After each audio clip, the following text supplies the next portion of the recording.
എല്ലാ പ്രിയപ്പെട്ടവർക്കും ക്രിസ്തുയേശുവിൻ്റെ നിസ്തുല നാമത്തിൽ പ്രഭാതവന്ദനം അറിയിക്കട്ടെ. പുതിയ ഒരു ദിവസത്തിൻ്റെ പ്രഭാതം ദൈവം നമുക്ക് ദാനമായി നൽകി. അപ്പോസ്തല പ്രവൃത്തികൾ 4-ാം അധ്യായം 23 മുതൽ 26 വരെയുള്ള വാക്യങ്ങൾ ഇന്നത്തെ ചിന്തയ്ക്ക് ആധാരമായി പ്രാഥമികമായി വായിക്കാം. Acts chapter 4 versus 23-26. വിട്ടയച്ച ശേഷം അവർ കൂട്ടാളികളുടെ അടുക്കൽ ചെന്ന് മഹാപുരോഹിതന്മാരും മൂപ്പന്മാരും തങ്ങളോട് പറഞ്ഞതെല്ലാം അറിയിച്ചു. അത് കേട്ടിട്ട് അവർ ഒരുമനപ്പെട്ട് ദൈവത്തോട് നിലവിളിച്ചു പറഞ്ഞത്, ആകാശവും ഭൂമിയും സമുദ്രവും അവയിലുള്ള സകലവും ഉണ്ടാക്കിയ നാഥനെ ജാതികൾ കലഹിക്കുന്നതും വംശങ്ങൾ വ്യർത്ഥമായി നിരൂപിക്കുന്നതുമെന്ത്? ഭൂമിയിലെ രാജാക്കന്മാർ അണിനിരക്കുകയും അധിപതികൾ കർത്താവിന് വിരോധമായും അവൻ്റെ അഭിഷിക്തന് വിരോധമായും ഒന്നിച്ചുകൂടുകയും ചെയ്തിരിക്കുന്നു. കർത്താവിൻ്റെ പരിശുദ്ധ നാമം വാഴ്ത്തപ്പെടുമാറാകട്ടെ. ആദിമസഭയുടെ വളർച്ചയിൽ ധാരാളം പ്രതിസന്ധികൾ അപ്പോസ്തലന്മാർ നേരിട്ടു. പരസ്യമായ വിചാരണകൾ, കാരാഗ്രഹവാസം, മറ്റ് ശിക്ഷകൾ, ചാട്ടവാറ് കൊണ്ടുള്ള അടി, അങ്ങനെ ധാരാളം പ്രതിസന്ധികളുണ്ടായി. പരസ്യമായി കല്ലെറിഞ്ഞ് കൊല്ലപ്പെട്ട സ്തെഫാനോസൊക്കെ ചരിത്രത്തിലെ ക്രിസ്തീയ വിശ്വാസത്തിൻ്റെ ചരിത്രത്തിൽ ആദ്യത്തെ രക്തസാക്ഷിയായി നിലനിൽക്കുന്നു. പ്രതിസന്ധികളെ ജീവിതത്തിൽ നേരിടാത്തവരായി ആരും ഭൂമിയിലുണ്ടാവില്ല. വ്യക്തിപരമായ ജീവിതത്തിൽ മാത്രമല്ല, സാമൂഹ്യ ജീവിതത്തിലും ഇത് വാസ്തവമാണ്. എന്നാൽ അവയെ എങ്ങനെ അഭിമുഖീകരിക്കുന്നു എന്നുള്ളതാണ് പ്രധാനം. ഒരു പുഴയിൽ അവിടെ ഇവിടെയായി കാണപ്പെടുന്ന പാറകൾ പുഴയുടെ ഗതി മാറ്റിയെന്ന് വരാം. ചിലപ്പോൾ ശക്തിയോടെ ഉയർന്ന അവയെ അതിജീവിച്ച് ഒഴുക്ക് തുടർന്നുവെന്നും വരാം. ഡിസിസീവ് ഓർ ക്രൂഷ്യൽ ടൈം, അതാണ് ക്രൈസിസിന് നിഘണ്ടുവിലെ അർത്ഥം. ഏത് പ്രതിസന്ധിയും പ്രധാനമാണ്, നിർണായകമാണ്. അനേകരെ പ്രതിസന്ധികൾ തളർത്തിയിട്ടുണ്ട്. മറ്റനേകരെ പൊന്ന് തീയിൽ ഉരുക്കി ശുദ്ധീകരിക്കുന്നത് പോലെ ശുദ്ധീകരിച്ചിട്ടുണ്ട്, അനുഗ്രഹമാക്കി മാറ്റിയിട്ടുണ്ട്. ക്രിസ്തുമാർഗം അളക്കപ്പെടുന്നത് പ്രവർത്തനം കൊണ്ടല്ല, പ്രതിപ്രവർത്തനം കൊണ്ടാണ്. അതിനെക്കുറിച്ച് വില്യം ബാർക്ലേ പറയുന്ന ഒരു കമൻ്റ് ഇങ്ങനെയുണ്ട്: Christianity is measured not by actions but by reactions. സുന്ദരം എന്ന ഗോപുരത്തെങ്കിൽ ഭിക്ഷാടകനായി ഇരുന്ന പിറവിയിലെ മുടന്തനെ പത്രോസും യോഹന്നാനും സൗഖ്യമാക്കിയതും, തുടർന്ന് യേശുവിൻ്റെ പുനരുദ്ധാനത്തെക്കുറിച്ച് പറഞ്ഞു കേട്ടതും മൂപ്പന്മാരെയും സദൂക്യരെയും മറ്റും അസ്വസ്ഥരാക്കി. അപ്പോസ്തലന്മാർ സന്നദ്ധരീം സംഘത്തിൽ വിസ്തരിക്കപ്പെട്ടു.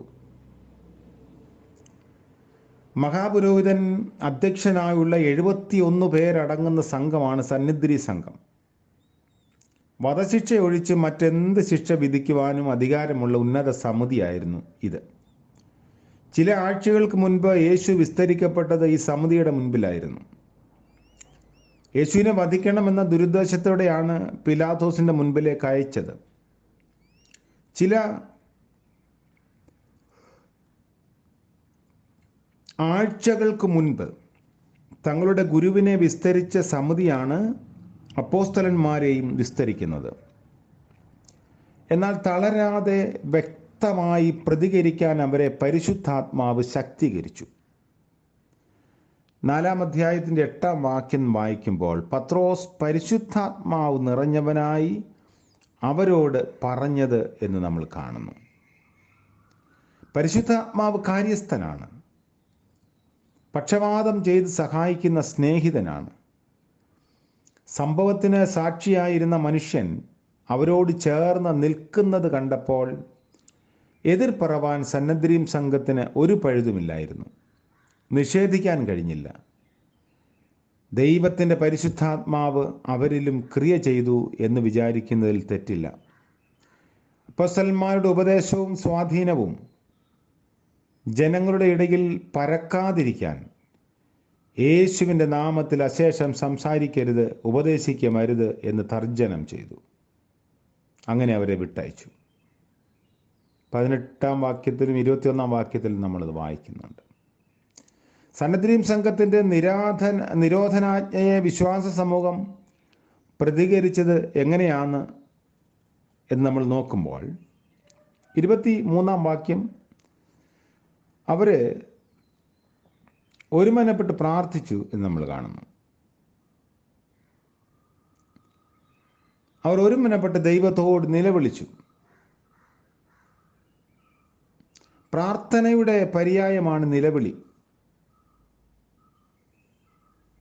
മുൻപോട്ടുള്ള ഒഴുക്ക് തടസ്സപ്പെടുത്തുന്ന പാറകൾ ഒന്നുകിൽ ഒഴുക്കിൻ്റെ ഗതി മാറ്റും, അല്ലെങ്കിൽ ശക്തി ആർജിച്ച് അവയ്ക്ക് മീതെ കൂടെ മുന്നോട്ട് തന്നെ പോകും. ഉന്നത സമിതിയുടെ നിരോധനം സഭയെ തളർത്തിയില്ല. അവർ ഒരുമനപ്പെട്ട് ദൈവത്തോട് പ്രാർത്ഥിച്ചു. അതുകൊണ്ട് പ്രാർത്ഥനയാണ് എക്കാലത്തും സഭയുടെ വജ്രായുധം. വ്യക്തിജീവിതത്തിലും ഇത് വളരെ വാസ്തവമാണ്. നമ്മളൊക്കെ അതിൻ്റെ അനുഭവം ഉള്ളവരാണല്ലോ. ശമൂവേൽ പ്രവാചകൻ്റെ അമ്മയുടെ അനുഭവം അതായിരുന്നു. ഭർത്താവിൻ്റെ മറ്റൊരു ഭാര്യയായിരുന്ന രേനയ്ക്ക് മക്കളുണ്ടായിരുന്നു. ബഹുഭാര്യത്വം അനുവദിച്ചിരുന്ന അന്നത്തെ കാലഘട്ടത്തിൽ ഹന്നായ്ക്ക് മക്കളില്ലായിരുന്നു. മക്കളില്ലാത്ത സ്ത്രീക്ക് സമൂഹത്തിൽ മാന്യതയോ അംഗീകാരമോ ഇല്ലായിരുന്നു. ഭവനത്തിനുള്ളിൽ നിന്ന് തന്നെ കുത്തുവാക്കും പരിഹാസവും കേട്ട് മനംതൊന്ത് കണ്ണുനീര് കുടിച്ച് ദിവസങ്ങൾ തള്ളി നീക്കി. ദൈവം മുൻപാകെ അവൾ ആവലാതി നിരത്തി. ദേവാലയത്തിൽ എത്തിയാറെ ഒരു കോണിലിരുന്നു ഉച്ചത്തിൽ പ്രാർത്ഥിപ്പാൻ പോലും കഴിയാതെ ഇങ്ങനെ ഭാരത്തോടെ തൻ്റെ നാവുകൾ ചലിപ്പിച്ചു. തൻ്റെ ഭാരം ദൈവം മുൻപാകെ ഇറക്കി വെച്ചു. പുരോഹിതൻ പോലും അവളെ ഉള്ളതുപോലെ മനസ്സിലാക്കിയില്ല. അവിടെയും അവൾ തളർന്നില്ല. അവൾ പറഞ്ഞു, ഞാൻ വീഞ്ഞോ മദ്യമോ കുടിച്ചിട്ടില്ല. യഹോവയുടെ സന്നിധിയിൽ എൻ്റെ ഹൃദയം പകരുകയത്രേ. 1 ശമൂവേൽ 1:15. ഈ വ്യാകരണമൊക്കെ ഒത്ത വാക്കുകളൊന്നുമല്ല പ്രാർത്ഥനയെന്ന് പറയുന്നത്. ഒരു മനുഷ്യൻ്റെ ഹൃദയഭാരം ദൈവം മുൻപാകെ പകരുന്നതാണ് പ്രധാനം. പ്രാർത്ഥന ഒരു വലിയ നിലവിളിയാണ്. ഹൃദയം ദൈവം മുൻപാകെ പകരുക. ആശേർ ഗോത്രത്തിലെ ഫനുവേലിൻ്റെ മകളുടെ അനുഭവം ഇതായിരുന്നു. ലൂക്കോസ് 2:37 നമ്മൾ നോക്കുമ്പോൾ സംഘടനാ ശക്തിയല്ല സഭയുടെ ശക്തി കേന്ദ്രം. ശക്തി പ്രകടനമല്ല ഒരു സഭയുടെ കരുത്ത്. പരിശുദ്ധാത്മാവാണ് സഭയുടെ ശക്തി കേന്ദ്രം. പരിശുദ്ധാത്മാവെ ശക്തി പകർന്നിടണമേ എന്ന് ഒരുമനപ്പെട്ട് പ്രാർത്ഥിക്കാതെ സംഘടനാ ശക്തി കൊണ്ട് ഈ നാളുകളിൽ സഭയെ മുൻപോട്ട് കൊണ്ടുപോകാമെന്ന് നമ്മൾ കരുതുന്നുവെങ്കിൽ അത് മിഥ്യാബോധമാണ്. When we pray, we are putting ourselves in touch with the power of God. പ്രാർത്ഥിക്കുമ്പോൾ ദൈവത്തിൻ്റെ അതുല്യ ശക്തിയോട് നമ്മെ തന്നെ ബന്ധിപ്പിക്കുകയാണ്. ദുഃഖവെള്ളിയാഴ്ചയ്ക്ക് യേശുവിനെ ശക്തീകരിച്ചത് ഗത്സമനയായിരുന്നു. വിശ്വാസികൾക്കും വിശ്വാസ സമൂഹത്തിനും നൽകപ്പെട്ടിരിക്കുന്ന മാർഗം അതുതന്നെയാണ്. അതുകൊണ്ടൊരു ക്രൈസിസിൻ്റെ മധ്യത്തിൽ എങ്ങനെയാണ് പിടിച്ചു നിൽക്കേണ്ടതെന്ന് അപ്പോസ്തലന്മാർ നമ്മളെ കാണിക്കുന്നു. അത് പ്രാർത്ഥനയിലൂടെ മാത്രമാണ്.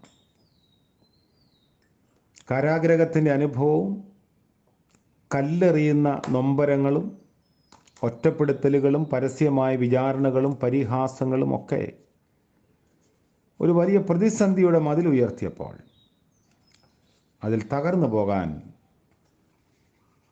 അവർ നിന്നുകൊടുത്തില്ല. ഒരുമനപ്പെട്ട് ദൈവത്തോട് നിലവിളിച്ചു. ഈ കാലത്ത് ഒരുമനപ്പെട്ട് ദൈവത്തോട് നിലവിളിക്കേണ്ടത് വളരെ അനിവാര്യമാണ്. സഭകൾ സാക്ഷ്യം നഷ്ടപ്പെട്ട സമൂഹമായി മാറുമ്പോൾ പ്രാർത്ഥന കുറയുന്നു എന്നതാണ് അതിൻ്റെ കാരണം.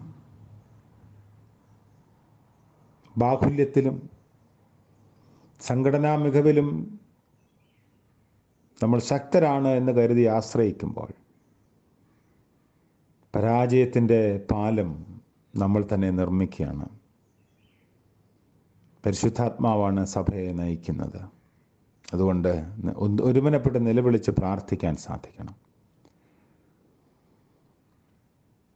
അതിൽ ധാരാളം ആളുകളുണ്ടാവാം. നൊമ്പരങ്ങൾ അനുഭവിക്കുന്നവരുണ്ട്, വിമർശിക്കുന്നവരുണ്ടാവാം, ഉപദ്രവിക്കുന്നവരുണ്ടാവാം, വ്യത്യസ്ത നിലപാടുകളുള്ളവരുണ്ടാവാം. എല്ലാവരും ഒന്നിച്ച് ഒരുമനപ്പെട്ട് പ്രാർത്ഥിക്കണം. സഭയായാലും കുടുംബമായാലും സമൂഹമായാലും. അങ്ങനെ ദൈവരാജ്യത്തിൻ്റെ അനുഭവത്തിൽ സഭയെ, കുടുംബത്തെ, വ്യക്തിജീവിതത്തെയൊക്കെ നയിപ്പാൻ നമുക്ക് സാധിക്കട്ടെ. പരിശുദ്ധാത്മാവിനോട് നമുക്ക് പ്രാർത്ഥിക്കാം. കാരുണ്യവാനായ വാഴ്ത്തപ്പെട്ട ദൈവമേ, സ്വർഗീയ പിതാവേ, മനോഹരമായ മറ്റൊരു പ്രഭാതം ദാനമായി നൽകിയല്ലോ. സ്തോത്രം. ആദിമസഭയെ നയിച്ച പരിശുദ്ധാത്മാവിൻ്റെ കൃപയ്ക്ക് വേണ്ടി ഞങ്ങൾ പ്രാർത്ഥിക്കുന്നു. ഇന്നത്തെ വർത്തമാനകാല സഭയെ അവിടുന്ന് നയിക്കണമേ. പ്രതിസന്ധികളിൽ തളർന്നു പോകാതിരിക്കാനുള്ള കൃപ നൽകണമേ. വിമർശനങ്ങളും പരിഹാസങ്ങളും ഒക്കെ ഉയർന്നു വരുമ്പോൾ, ഒറ്റപ്പെടുത്തലുകൾ ഉയർന്നു വരുമ്പോൾ കർത്താവെ തകർന്നു പോകാതിരിക്കാൻ അവിടുത്തെ നിയന്ത്രണവും ശക്തിയും നൽകണമെന്ന് പ്രാർത്ഥിക്കുന്നു. ഇന്നത്തെ പകൽക്കാല ജീവിതത്തിൻ്റെ അനുഗ്രഹത്തിന് വേണ്ടി യാചിക്കുന്നു. തളർന്നു പോകാതെ നിൽപ്പാനുള്ള ബലം നൽകണമേ, ഇച്ഛാശക്തി നൽകണമേ. പരിശുദ്ധാത്മാവിൻ്റെ കൃപയിൽ അടിയങ്ങളെ നയിക്കണമേ. പ്രഭാതം മുതൽ പ്രദോഷം വരെ ചെറുതും വലുതുമായ സകല ആവശ്യങ്ങളിലും പ്രവർത്തനങ്ങളിലും കർത്താവെ അവിടുന്ന് ഞങ്ങളെ നയിക്കണമേ. ഇന്ന് ജന്മദിനം ആഘോഷിക്കുന്ന പ്രിയപ്പെട്ടവർ, വിവാഹ വാർഷികം ആഘോഷിക്കുന്നവർ എല്ലാവരെയും ഓർത്ത് പ്രാർത്ഥിക്കുന്നു. കരുണയുടെ പുതുവർഷം അവിടുന്ന് തുറന്ന് നൽകണമേ. യേശുമശിഹ മൂലം പ്രാർത്ഥിക്കുന്നു. ദയവോടെ കേൾക്കുമാറാകണമേ. ആമേൻ. ത്രിയേക ദൈവത്തിൻ്റെ കരുണയും കാവലും കൃപയും നാം എല്ലാവരോടും, നമ്മുടെ ആവശ്യങ്ങളോടും പ്രാർത്ഥനാ വിഷയങ്ങളോടും കൂടെ ഇപ്പോഴും എന്നേക്കും ഉണ്ടായിരിക്കുമാറാകട്ടെ. ആമേൻ.